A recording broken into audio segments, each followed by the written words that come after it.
I have never played RuneScape until today. It's time to start my very first cozy RuneScape adventure. Last time I started working on the combat path. I got to level 5 in attack, defense, strength, and magic, and also did a little bit of fletching. While I was fighting the chickens last time, I ended up finding a clue scroll. So now I'm about to start a little treasure hunt. First, I spend a bunch of time trying to find the exact spot on the map by lining up the terrain and the fishing spot, and the moment I find it, I feel like an ace detective. But then I realized that the quest helper I have literally has a marker for it on the map and I didn't need to do all that searching. I know I could turn the quest helper off, but I think I'll probably need it later. So I go to this little store here and I get a shovel so that when I find the treasure I can dig it up.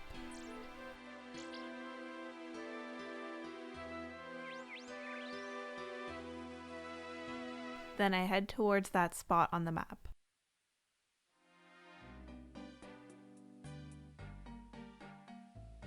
When I find the spot and dig, I get another scroll that tells me to spin at Flynn's mace shop.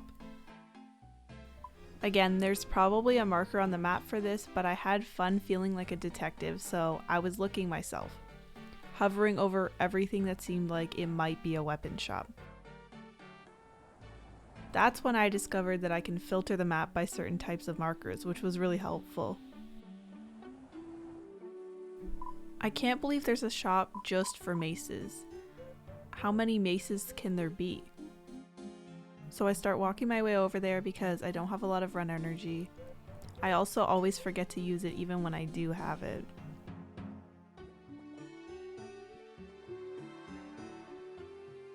As I'm running, I'm unlocking so many new soundtracks.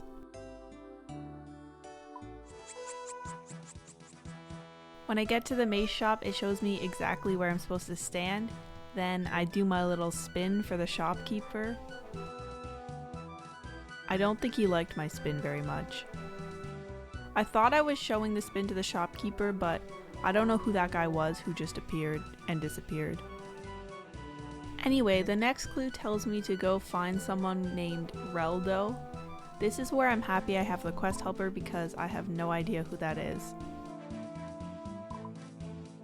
On the way, I accidentally click a tree, which gets me really distracted into woodcutting for a while. I really like these cozy evergreens. They look like Christmas trees to me.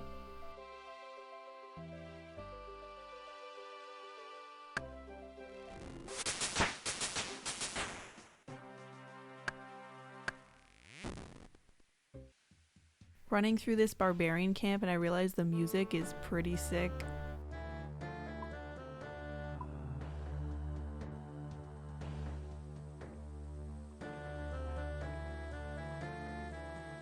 I think it's my favorite track so far. Okay, so when I get to Reldo, he gives me a device that'll tell me if I'm hot or cold, and when I find the spot, I need to dig. At first, I check the device like every 10 steps because I don't really have a concept of the distance. When I first use it, it says it's warm, and I assumed that that was pretty close. But I was definitely very wrong about that because by the time I actually find where it is, I'm really far away.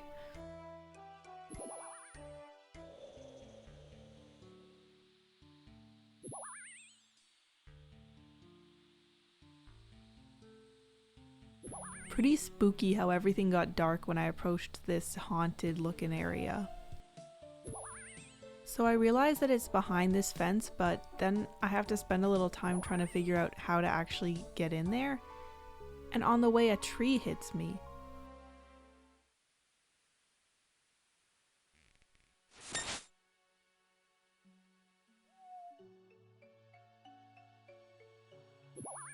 I finally find the spot and dig up my very first treasure. I get 11 shrimps, which is not very helpful, but I think it's more about the journey than the reward. Again, I just start cutting random trees, even though I know these ones will attack me. I really don't know what it is, but sometimes I just see a good tree and it just feels like it needs to be chopped. When I interact with a fountain, I get bit by something, so I decide it's time to leave this haunted place. Back in Lumbridge, after I've dropped off all my stuff, it feels like it's time for a quest. I start searching for one I can do, and I find out that the cook needs help getting some ingredients to make a cake, and I can help with that. I need to get him an egg, milk, and flour. I have a bunch of eggs in my bank from killing all those chickens last time, so first I'm headed to the cows for some milk. I find the cows really cute, and I love that it just says moo over their head occasionally. So apparently I can only milk this one specific cow, so I grab my bucket and get to it.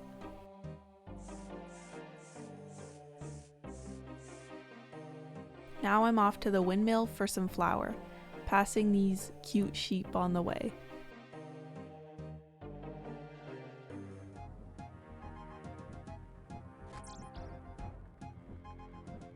While I'm stealing some wheat from whatever farmer owns this patch, I also noticed there's a weird hole there. I don't know what that is, but it looks terrifying.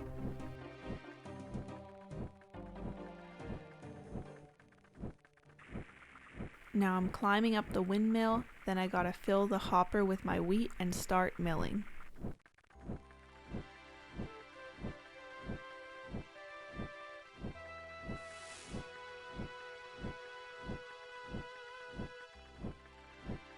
I can't believe this girl is named Millie Miller. Feels like an unfortunate life for her to have. Miss Millicent Miller, the Miller of Mill Lane Mill. Amazing. Now I gotta rush back to the cook so he can bake that cake. I'm giving it all I got with my level 0 agility.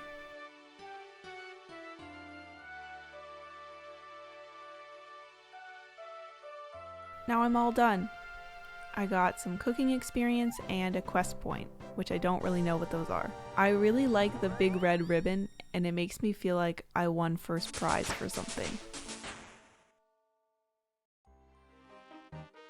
I'm in a questing mood, so I go look for another quest and find Fred the farmer, who wants me to shear his sheep and spin the wool.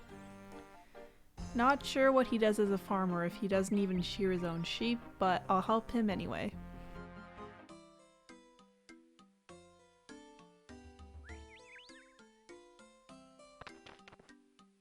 This sheep is apparently too violent to shear, which is reassuring.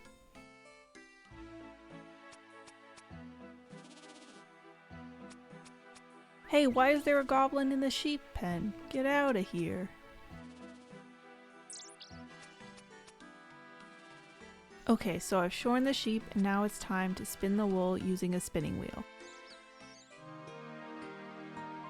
Finding the spinning wheel is so confusing because the farmer said it was on the first floor, but it's actually on the second floor. Was he trying to trick me?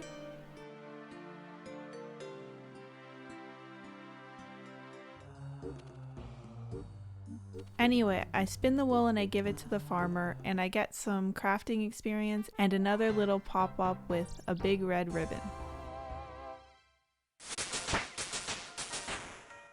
That's it for today, but I just want to say thank you to everyone who's been watching this series. I'm really glad people are enjoying it because I'm enjoying it too. Next time I'll be doing a bit more combat and skilling and some exploring too. See you then! Bye!